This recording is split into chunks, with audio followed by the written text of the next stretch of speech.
Alors, rebonjour, j'espère que vous êtes nombreuses et nombreux à nous regarder sur Internet. Je vais demander un peu de silence dans la salle par respect pour nos auditeurs et notre panel.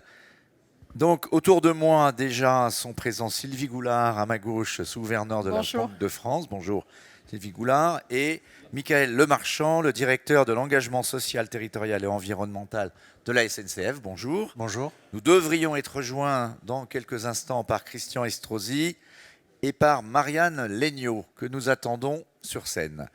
Sans attendre, peut-être Sylvie Goulard, on voulait de toute façon commencer avec vous ce débat sur le New Deal, Green Deal, construire un nouveau pacte avec les citoyens, les territoires et les acteurs privés. Vous représentez l'autorité monétaire de la Banque de France, mais de l'eurosystème aujourd'hui. Et c'est vrai que quand on regarde la question de la transition écologique, on se pose la question de la responsabilité de la ou des banques centrales pour agir. Pourquoi ? Parce que dont on a parlé un peu dans la première table ronde, on voit apparaître de nouveaux risques.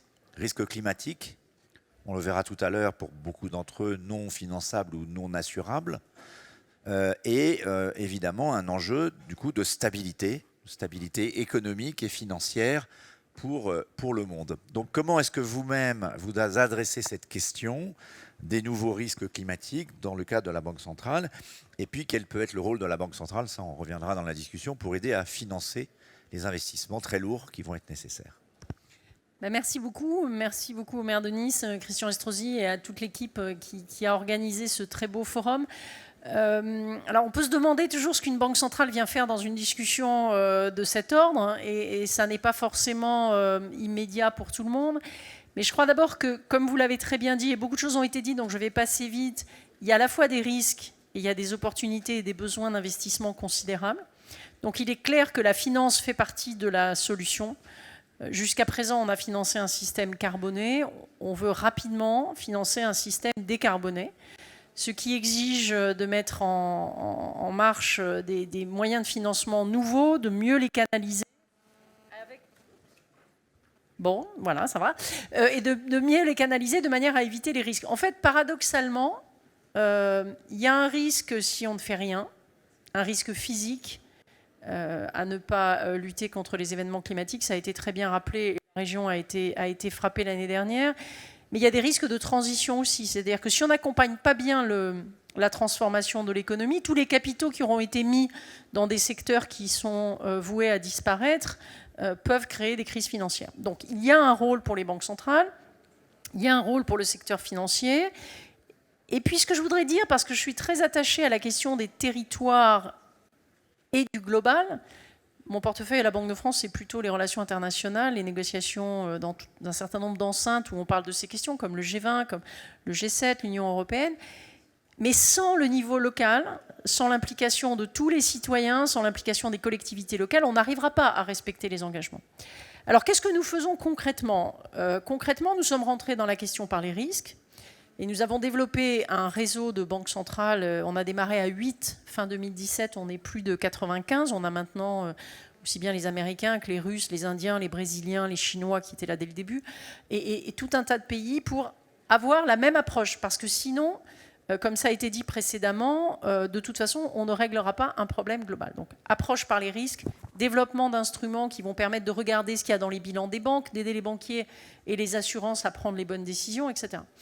Deuxièmement, l'été dernier, en juillet, on a décidé à la Banque centrale européenne, sous l'impulsion de Christine Lagarde, qui est très active et très attachée à ces sujets, d'avoir une politique monétaire verte. C'est-à-dire que la Banque centrale elle-même s'engage. Qu'est-ce que ça veut dire ? Ça veut dire que quand on va acheter les actifs d'entreprises, on va favoriser certains actifs par rapport à d'autres. On va éviter de financer des secteurs qui sont condamnés. On a tout l'encadrement des banques, tout l'encadrement des compagnies d'assurance. Je ne veux pas du tout être technique, mais c'est pour dire qu'il s'agit de penser l'économie et la finance différemment, d'offrir aussi aux épargnants des possibilités de mettre leur argent de manière sûre, sans phénomène de greenwashing ou d'arnaque, sur des projets qui sont des projets durables. Et je conclurai simplement en disant que les banques centrales n'ont pas l'arrogance de penser qu'elles sont seules à régler la question. Et notamment, un certain nombre de décisions relèvent des pouvoirs publics. Au niveau national ou européen, et la Commission européenne s'engage énormément pour le financement de nouveaux investissements, pour définir, il y a eu ce mot qui est apparu tout à l'heure de taxonomie, c'est-à-dire quoi? C'est-à-dire faire une classification sur laquelle on est d'accord des activités. On a besoin d'une directive qui obligera les entreprises à rendre publiques les informations, parce qu'on a besoin de données, on a besoin de savoir ce que font les entreprises. Elles ont besoin de mesurer l'impact du climat sur leur activité, mais aussi de voir comment elles vont contribuer à l'objectif de zéro carbone en 2050. Donc nous travaillons avec le pouvoir politique. La responsabilité incombe au niveau national européen, aux élus locaux qui prennent énormément de décisions sur la mobilité, sur les repas dans les cantines, sur la rénovation des logements, sur une nouvelle manière de penser la ville. Donc nous ne sommes pas du tout les seuls. Nous ne nous substituons pas aux élus parce qu'il y a des choix, ça a été très, très bien dit tout à l'heure, qui sont des choix fondamentaux pour la société.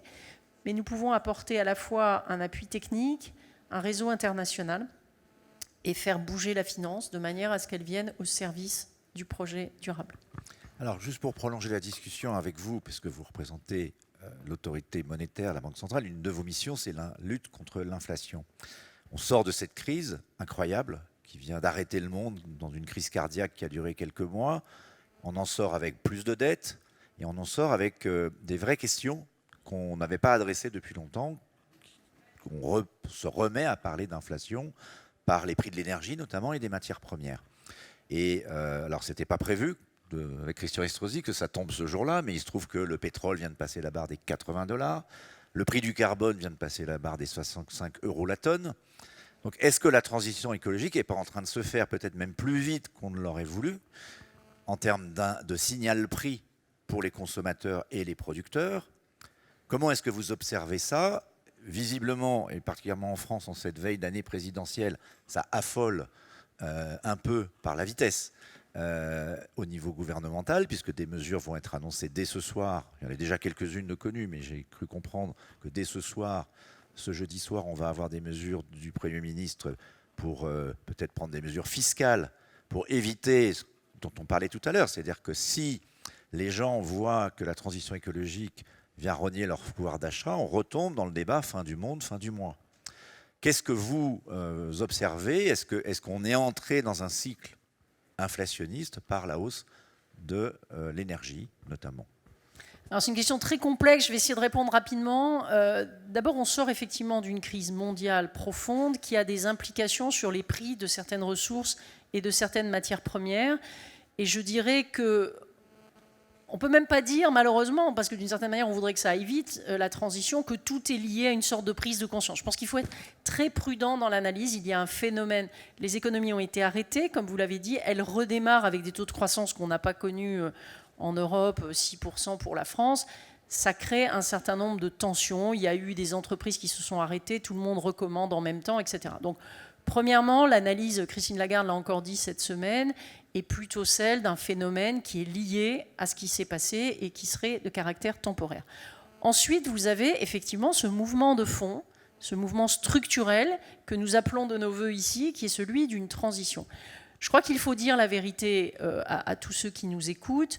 Une telle transformation ne peut pas avoir un impact, ne peut pas ne pas avoir un impact sur les prix, ne peut pas avoir un impact sur la manière dont nous produisons et nous consommons. Je crois que ça ne serait pas prendre les gens pour des adultes. La question étant de savoir qui paye. Oui, mais de toute façon, je dirais que si nous ne faisons rien, ce sont nos enfants qui payent. Donc, il faut vraiment, évidemment, avoir une approche par l'équité. C'est ce que fait la Commission européenne avec un fonds de transition qu'elle a appelé Juste, avec des mesures qui sont censées effectivement compenser. Si vous instaurez un mécanisme qui taxerait les importations venant de pays qui n'ont pas imposé les mêmes règles carbone, vous pouvez utiliser une partie de cet argent à compenser les ménages les plus modestes. Et encore une fois, c'est très important. Mais ce sont des mesures qui relèvent de l'action publique, vous l'avez dit, des gouvernements. Du point de vue de la stabilité économique et quelque part sociale, parce que c'est lié, l'inflation en étant quelque part la mesure, on peut dire que la transition écologique, qui va être rapide et brutale peut-être, ne peut être que sociale et qu'il faudra donc prendre des dispositions de redistribution. Oui, encore une fois, je vous dis, les mécanismes qui seront mis en place pour renchérir en tout cas certains types de consommation peuvent donner des marges budgétaires pour venir en aide à des ménages. Le dividende carbone, c'est ça. Voilà. Après, il peut y avoir des augmentations qui sont moins contrôlées, qui sont aussi à des phénomènes géopolitiques, à des choses qui ne dépendent pas de la transition. Donc ce sont des questions complexes. En tout cas, pour répondre rapidement sur ce que les banques centrales font, c'est la raison pour laquelle la Banque centrale européenne, dont le mandat est la stabilité des prix, a décidé en juillet dernier de verdir la politique monétaire. C'est qu'on considère que ça peut avoir un impact sur les prix et que ça fait partie de notre mandat de le regarder. Mais notre mandat n'est pas d'adopter les mesures, qu'elles soient fiscales, sociales ou de toute autre nature, qui relèvent des gouvernements. Merci Sylvie Goulard. Si on peut venir peut-être réparer le micro qui ne marche pas, ça sera bien. Peut-être, Christian Estrosi, je vous propose qu'on écoute et que vous interveniez peut-être après avoir entendu les deux intervenants qui suivent, parce que vous pourriez nous donner quelques expériences au niveau local après être intervenu ce matin. Donc je vais proposer à Marianne Legnaud, qui est la présidente d'Enedis. On vient de parler là des prix de l'électricité. Donc pour aller vite, Enedis, évidemment, vous allez être l'acteur public principal de, j'allais dire, la chasse au gaspillage, si je peux l'appeler comme ça. Moi, j'ai connu ça dans les années 70. C'est-à-dire comment faire en sorte qu'on fasse des économies d'électricité en optimisant notre consommation. Alors, je résume un peu, parce que vous ne faites pas que ça, mais notamment, vous avez installé 31 millions, enfin, 35 millions de compteurs Linky. Ça a parfois été un peu compliqué, mais je crois que ce processus est achevé. Qu'est-ce que ça va permettre de faire dans le contexte du monde nouveau, d'un monde électrifié dans lequel nous allons rentrer? Est-ce qu'on peut faire en sorte que le micro fonctionne? Voilà. Je suis là, merci beaucoup. Merci. Bonjour à tous et merci au président Estrosi de cette invitation et de l'organisation de ce forum très important. Oui, ce dont nous parlons là, c'est une transition écologique qui finalement fait le pari de la décarbonation de l'économie par l'électricité. Et donc quand on parle de coûts et d'investissement, il ne faut pas oublier que c'est sortir d'énergies fossiles qui sont quand même importées majoritairement, pas produites en France, hein, du pétrole, du gaz, donc ça a aussi un coût, pour aller vers plus d'électricité et plus d'usage de l'électricité. Et évidemment, comme vous le rappelez... Et produite chez nous. Et produit chez nous, de différentes manières, dans un mix énergétique qui fait l'objet de discussions, mais qui doit être équilibré et diversifié. Et évidemment, quand on parle de nouveaux usages de l'électricité, dans les transports, dans l'habitat, dans l'industrie, dans la mobilité, on parle du réseau électrique, du réseau de distribution Enedis, parce que c'est notre rôle de connecter toutes ces nouvelles solutions. Aujourd'hui, quand on parle d'énergie renouvelable, du solaire et de l'éolien, 90% de ces capacités de production sont connectées directement au réseau de distribution. On parle d'accélération, c'est le mot du président Estrosi. Oui, c'est bien une accélération. Nous devons multiplier par 2, dans les 5 ans, les 10 ans qui viennent, ces connexions d'énergie renouvelable. Pour vous, ça veut dire un plan d'investissement? Nous, c'est un plan d'investissement très important. Hein. On parle de, vous pouvez rappeler les chiffres? Je rappelle les chiffres, c'est une trajectoire d'investissement. Tout ça doit être validé par le régulateur, évidemment, mais on est sur une trajectoire à 61 milliards d'investissements d'ici 2035. Hein, donc, 61 milliards d'investissements. Absolument. Mais le but, vous l'avez dit, c'est de faire tout ça en faisant attention à la facture d'électricité des Français, qui est composée en gros de 3 tiers. Un petit tiers, c'est les réseaux, transport pour les grosses unités de production, c'est le RTE, et distribution pour acheminer l'électricité jusqu'à chez vous. Un très gros tiers de taxes, et je crois que c'est ça qui est en débat aujourd'hui. On en saura plus ce soir. Voilà, vous en saurez plus ce soir. Et puis un tiers pour la partie production et fourniture. Et donc nous devons tout faire collectivement pour essayer de maîtriser cette consommation. Et oui, le compteur Linky, vous en avez parlé, qui est un grand projet industriel délivré en temps et en dessous du budget. Je me permets de le rappeler parce que ce n'est pas forcément toujours facile de délivrer un projet de 4 milliards d'investissements en temps et en heure. C'est 35 millions de compteurs à la fin de l'année, c'est 33,6 aujourd'hui. Et c'est un formidable outil pour nos concitoyens, pour maîtriser leur consommation, d'abord pour la connaître en temps réel versus une relève qui intervient après des estimations, pour économiser des déplacements de techniciens. Donc aujourd'hui, plus personne ne vient chez vous, c'est relevé automatiquement. Si demain vous déménagez, vous voulez une mise en service, si demain vous voulez mettre du panneau sur votre toit, eh bien tout ça, ça se fera à distance.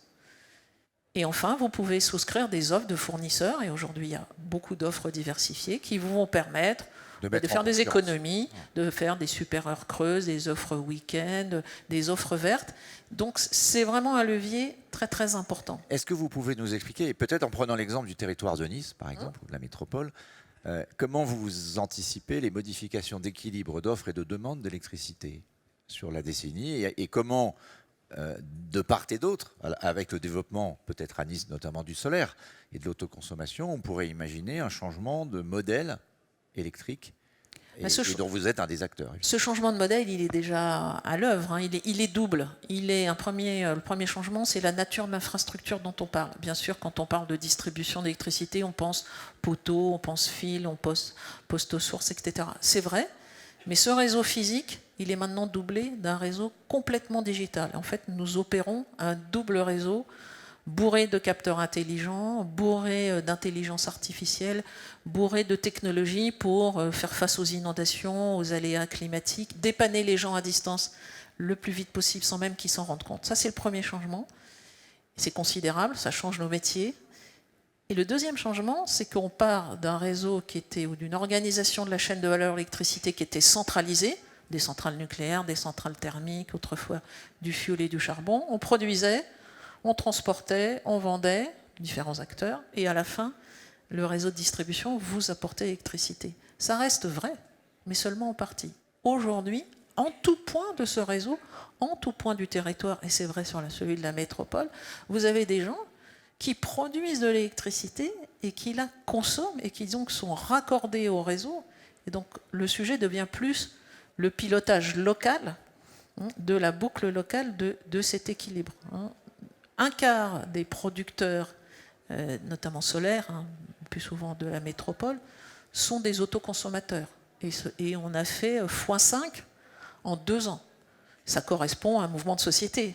Plus de local, plus de vert, plus d'économie circulaire et plus de rôle pour l'acteur citoyen que nous sommes. Donc ce changement, il est profond. Vous voyez, digitalisation, décentralisation des usages, voitures électriques, autoconsommation, renouvelable, flexibilité et demain stockage. Un mot sur votre contribution à l'installation de bornes électriques. Il faut 100 000 bornes externes. Je ne parle pas de celles que les gens ont chez eux déjà. Comment est-ce que vous allez et vous avez un plan de marche Eh bien, je dirais, Frédéric, parlons plutôt des bornes que les gens ont ou n'ont pas chez eux. Parce qu'en réalité, le vrai sujet, ce n'est pas la recharge en autoroute, ce n'est pas la recharge sur la voirie. Bien sûr, on s'en occupe, on est partenaire des sociétés d'autoroute et de toutes les métropoles. D'ailleurs, on va signer dans quelques heures avec Christian Estrosi le premier schéma directeur IRVE, c'est-à-dire installation de recharge avec une métropole. Mais le vrai sujet, c'est la recharge à domicile. 80% de la recharge de véhicules se fait à domicile. De quels véhicules parlons-nous? Aujourd'hui, on en a 700 000 en France, hybrides électriques.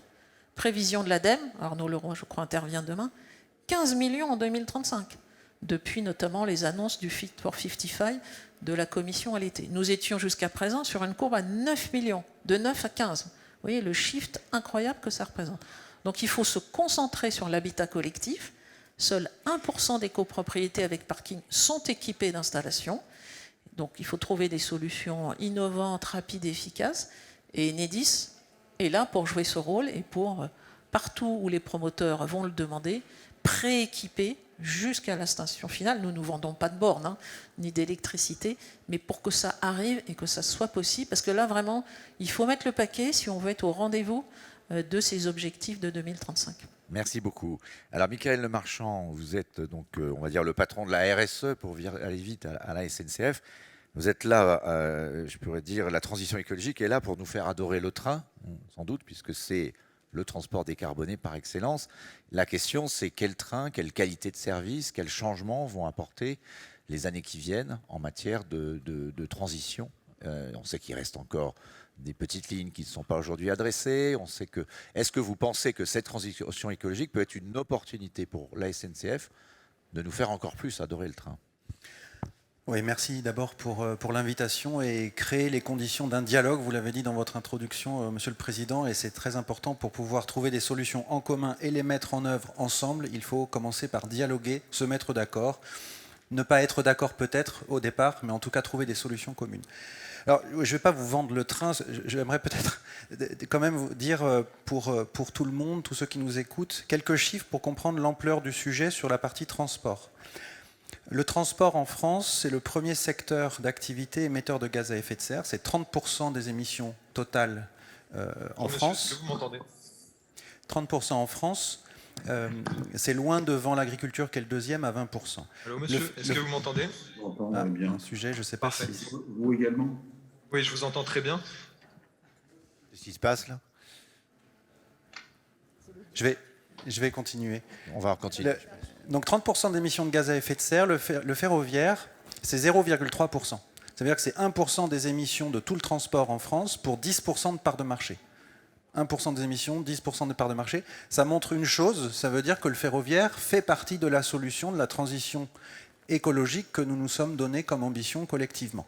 Ça fait partie de la solution. Ça veut dire que d'ailleurs, si on ne bascule pas une partie des trajets qui sont aujourd'hui faits sur la route et dans l'aérien vers le train, que ce soit SNCF ou pas SNCF, mon propos n'est pas là, alors nous ne pourrons pas tenir les engagements de l'accord de Paris. C'est aussi simple que ça, et d'ailleurs c'est écrit dans la stratégie nationale bas carbone de la France, puis qui a inscrit en 2020 une part de report modal, une part de transfert de ces trajets de la route et de l'aérien vers le ferroviaire. C'est vrai d'ailleurs en fret comme en voyageurs, c'est ce qui est écrit. Alors la bonne nouvelle c'est que ça bouge, le sujet de la table ronde c'est New Deal, il y a des nouvelles propositions, des nouvelles actions qui sont aujourd'hui décidées. C'était le cas il y a 2 semaines avec le ministre des Transports et l'ensemble des acteurs du fret ferroviaire, encore une fois, ce n'est pas que SNCF, pour pouvoir se mettre d'accord sur une stratégie nationale de développement du fret ferroviaire qui prévoit le doublement du fret ferroviaire en France d'ici 2030. En cohérence avec les accords de Paris, c'est exactement ça. Et l'ambition de la SNCF, c'est de faire la même chose, c'est-à-dire doubler la part ferroviaire en France du monde voyageur.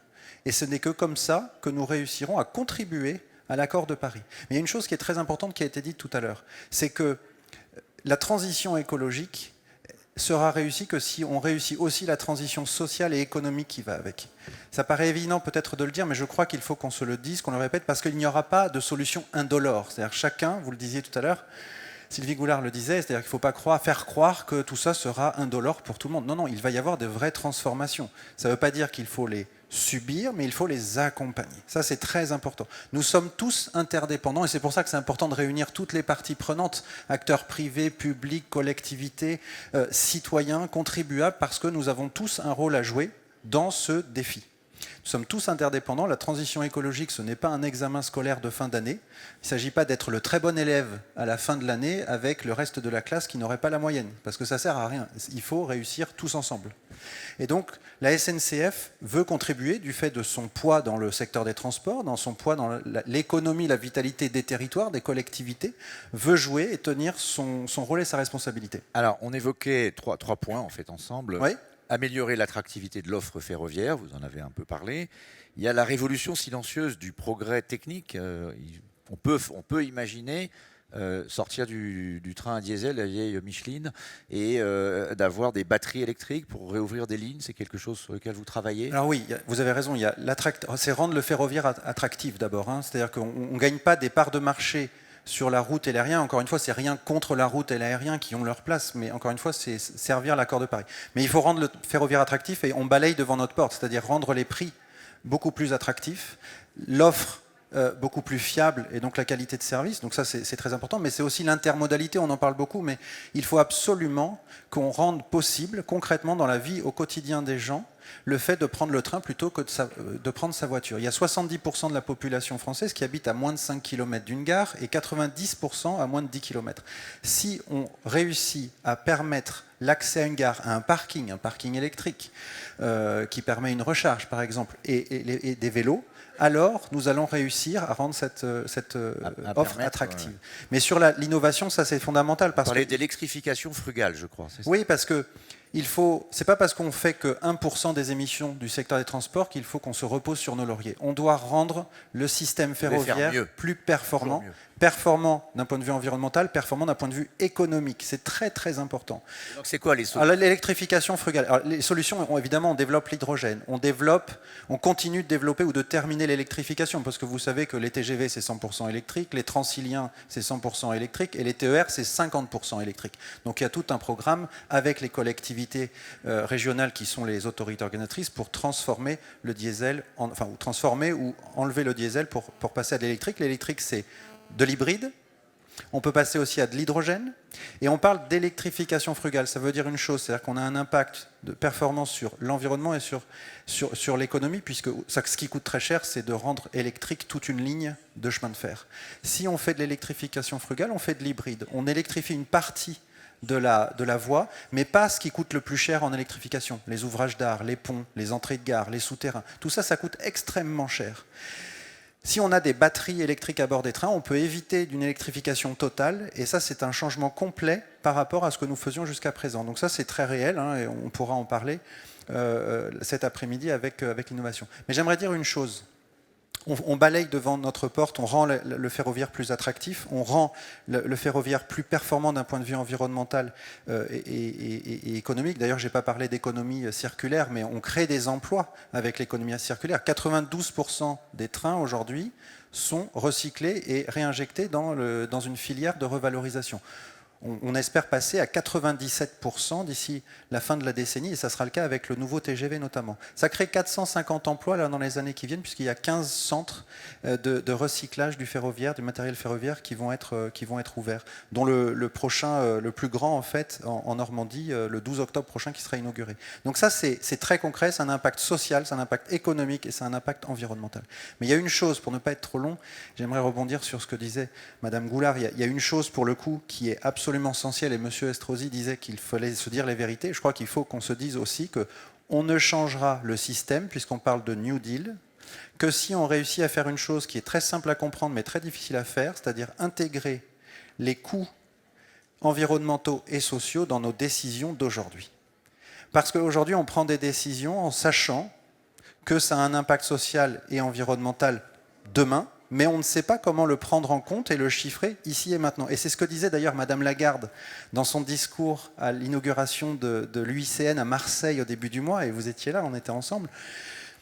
Elle disait, alors les économistes parlent un mot savant qui est l'internalisation des coûts externes, mais ça veut dire une chose très claire, c'est comment je fais en sorte pour que les coûts que je fais porter à la collectivité, tout le monde, demain, par mes décisions, soient intégrés dans mes décisions d'aujourd'hui, pour que j'éclaire mes décisions. C'est le cas de... Alors ça, c'est très concret. Une étude en fret a montré que 1 milliard d'euros investis dans le fret ferroviaire aujourd'hui permet d'éviter 2 milliards d'euros pour la collectivité dans les 30 prochaines années.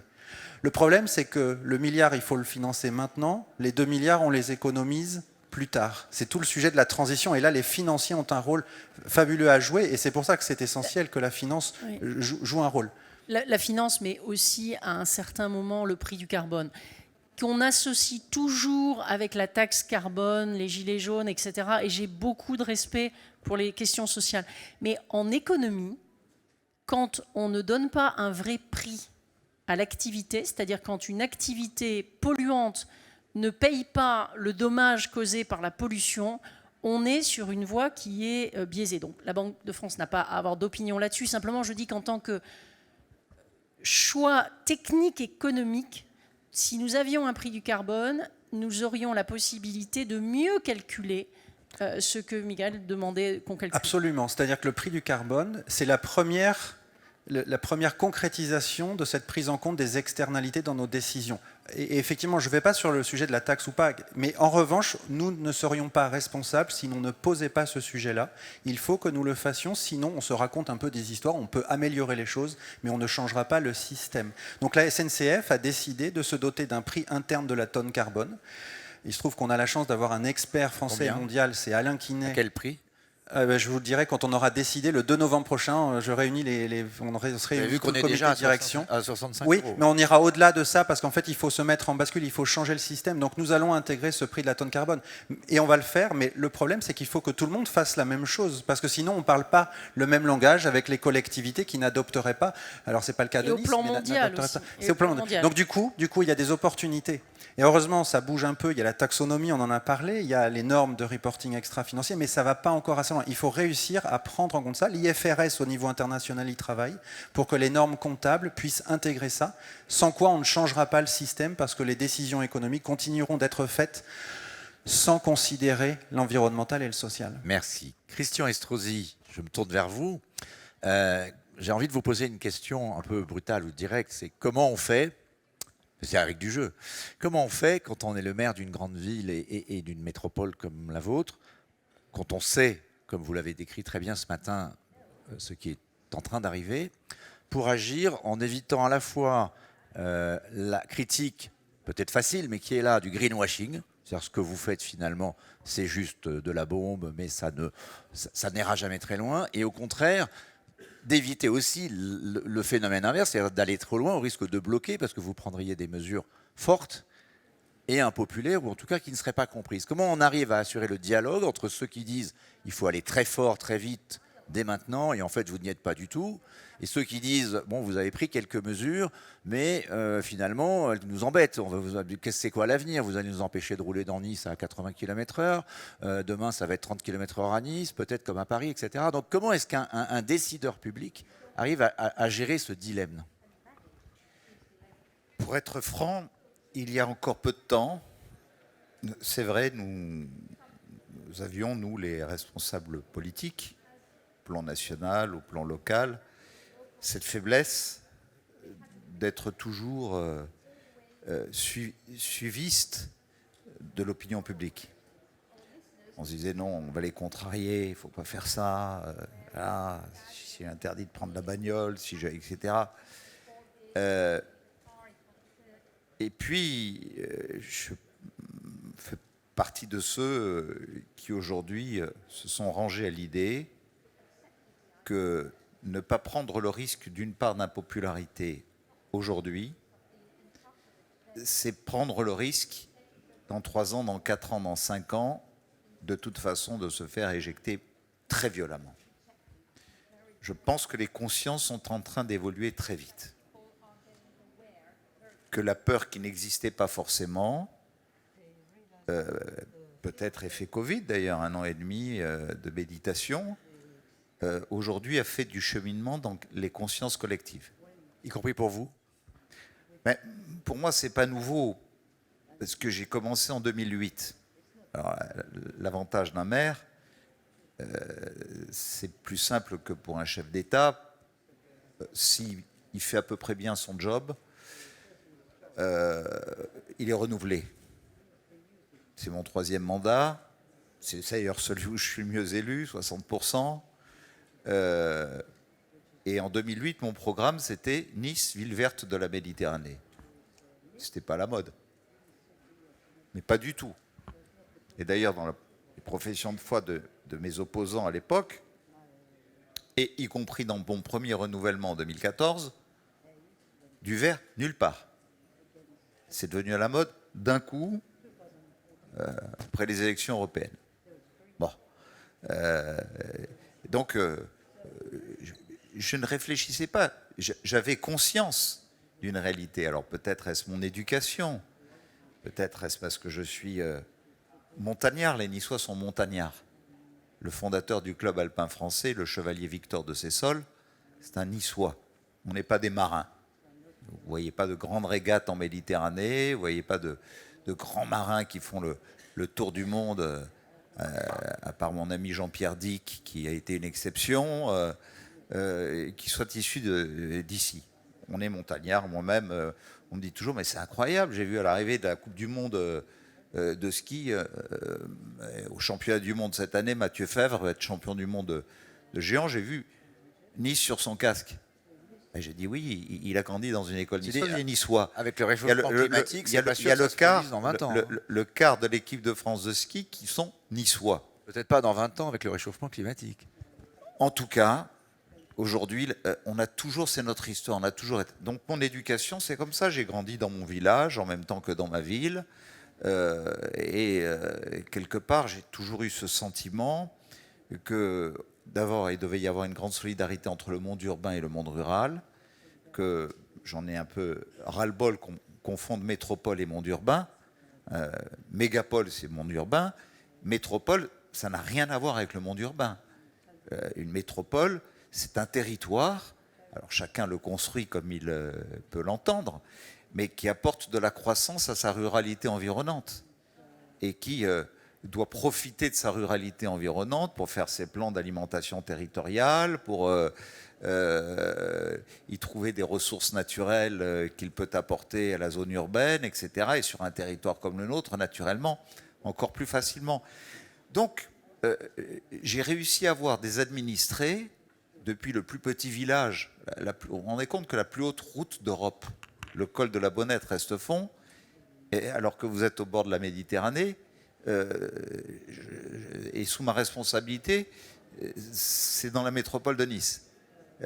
Tous les 1er mai, je veille à la déneiger, je monte en haut avec l'ensemble de mes subdivisions pour faire ce geste symbolique d'ouverture du col de la Bonnette à 2800 mètres d'altitude, qui est le plus haut col des Alpes qu'on franchit en voiture au cœur du parc du Mercantour.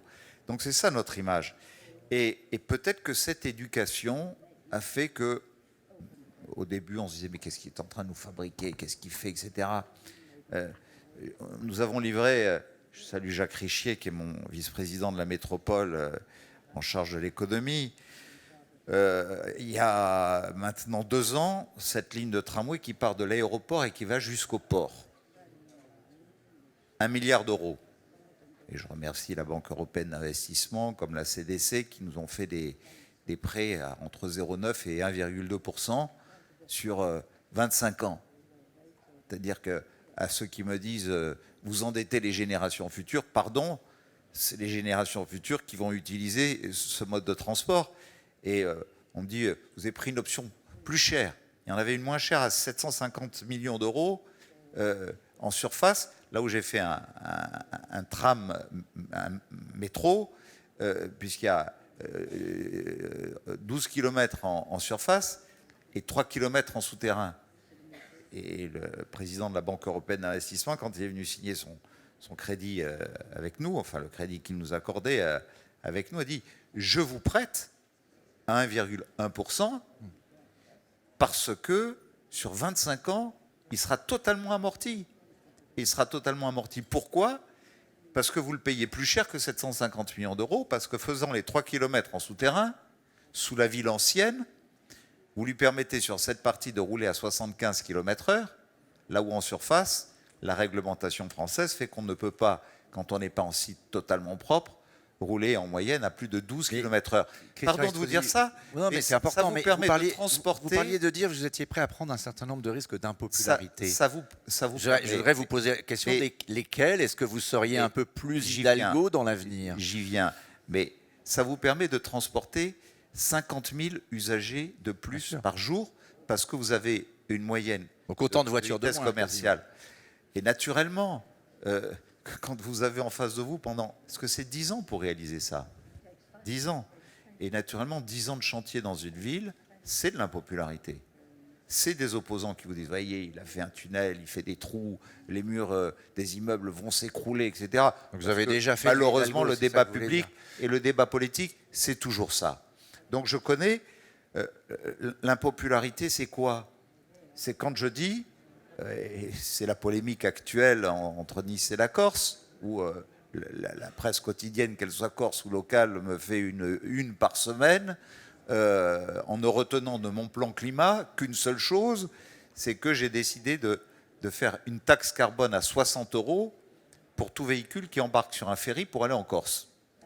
Bon, mais chaque escale d'un ferry à Nice, c'est 1 tonne de CO2 pour le ferry, et 1 tonne de CO2 pour les voitures qui embarquent et qui débarquent, ça fait 2 tonnes de CO2. Ben, c'est un choix impopulaire, je l'ai décidé, je l'assume. Je sais qu'il y a une part d'impopularité, que je reçois tous les jours des pétitions, les unes derrière les autres, c'est pas possible, etc.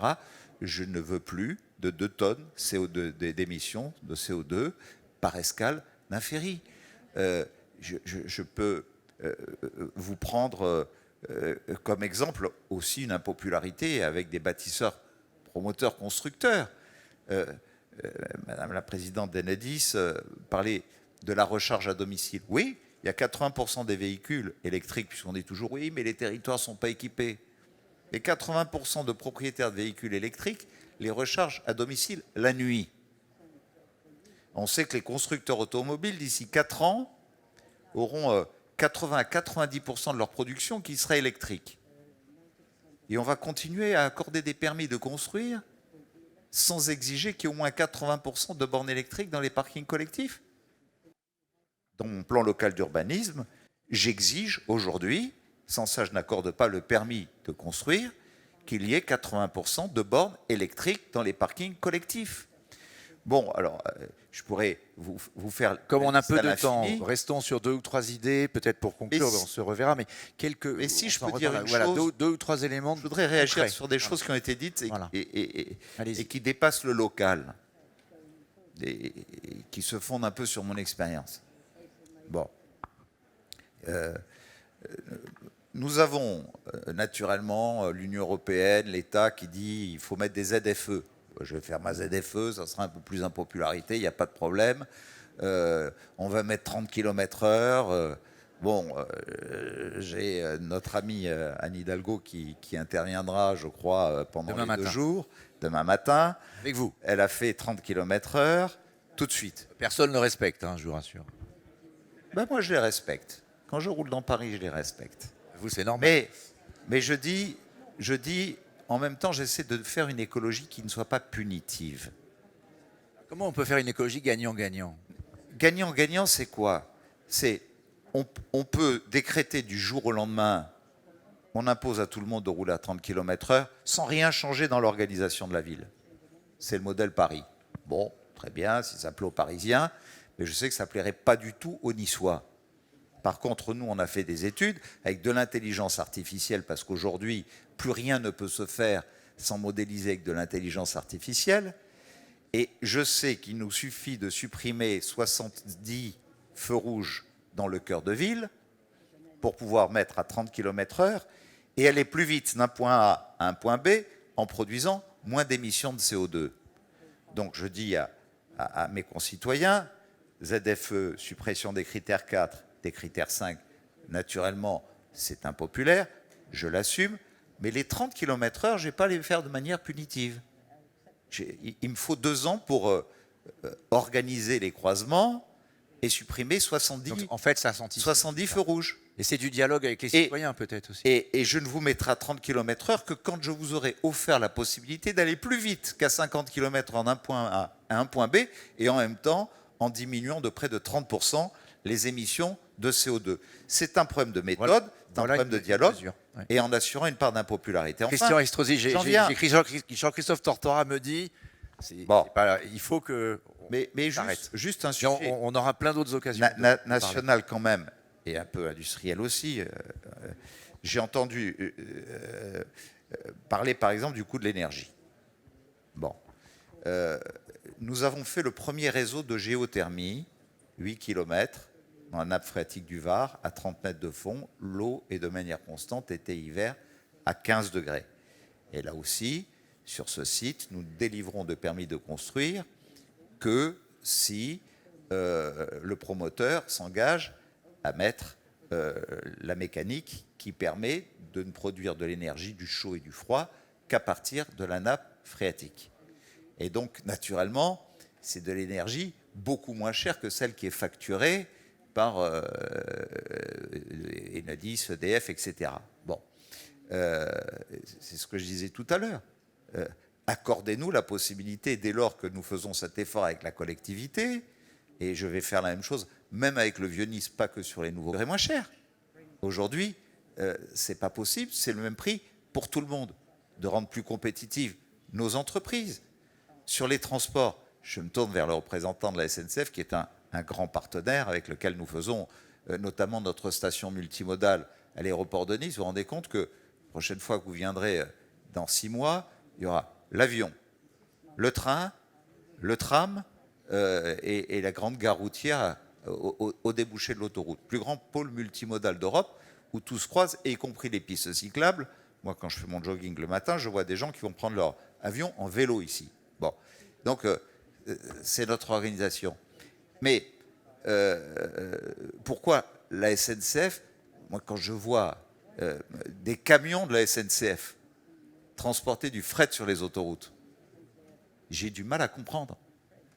J'ai du mal à comprendre pourquoi j'ai des camions qui partent de Croatie et qui vont jusqu'en Espagne en contournant Nice, alors qu'on peut organiser aujourd'hui du méroutage sur un navire de CGA, CGM qui transporte des containers sur des unités de 350 mètres de long. Ça représente l'équivalent de 52 km de poids lourds sur nos autoroutes. Et on ne sait pas aujourd'hui s'orienter dans toutes ces directions, entre le ferroutage, le méroutage. Et aujourd'hui, dire aux maires, faites des ZFE en cœur de ville, mais ne donnons pas de leçons à ceux qui gèrent les transports le long de nos autoroutes, par exemple. Je trouve que quelque part, il y a un non-sens ou une contradiction qui est extrêmement forte. Voilà, pardon de... Désolé, mon téléphone, tout le monde m'appelle, ça sonne, ça vibre. Voilà. Je suis obligé de vous arrêter, mais ce sera avec grand plaisir qu'on se retrouvera à plusieurs autres occasions, je crois. Cet après-midi sur l'industrie et demain avec Anne Hidalgo. Je vous donne rendez-vous pour parler des 30 km/h. Merci Christian Estrosi, merci à tous les participants.